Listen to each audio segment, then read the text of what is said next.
Numbers chapter 9, the Passover.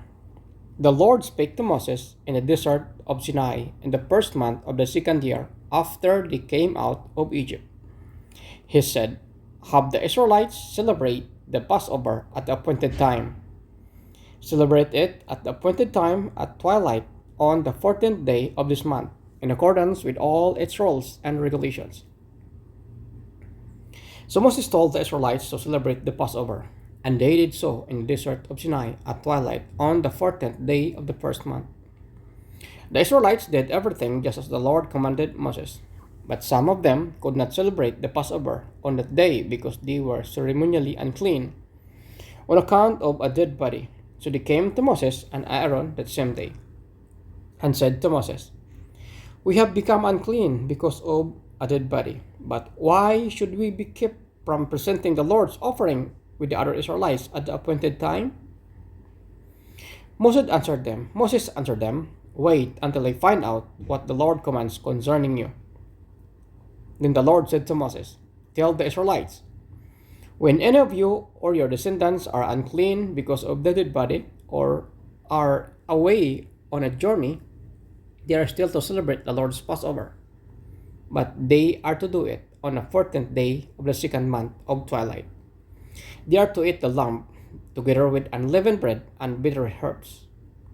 They must not leave any of it till morning or break any of its bones when they celebrate the Passover. They must follow all the regulations.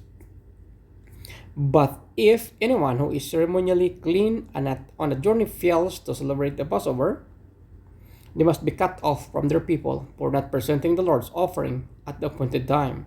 They will bear the consequences of their sin. A foreigner residing among you is also to celebrate the Lord's Passover in accordance with its rules and regulations.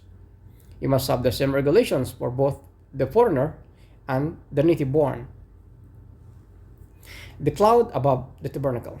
On the day the tabernacle, the tent of the covenant law, was set up, the cloud covered it. From evening till morning, the cloud above the tabernacle looked like fire. That is how it continued to be. The cloud covered it, and at night it looked like fire. Whenever the cloud lifted from above the tent, the Israelites set out. Wherever the cloud settled, the Israelites encamped. At the Lord's command, the Israelites set out, and at his command, they encamped. As long as the cloud stayed over the tabernacle, they remained encamped. When the cloud remained over the tabernacle a long time, the Israelites obeyed the Lord's order and did not set out. Sometimes the cloud was over the tabernacle only a few days. At the Lord's command, they would encamp, and then at this command, they would set out. Sometimes the cloud stayed on from evening till morning, and when it lifted in the morning, they set out. Whether by day or by night, whether the cloud lifted, they set out. Whether the cloud stayed over the tabernacle for 2 days or a month or a year, the Israelites would remain in camp and not set out. But when it lifted, they would set out. At the Lord's command, they encamped, and at the Lord's command, they set out. They obeyed the Lord's order in accordance with his commandment through Moses.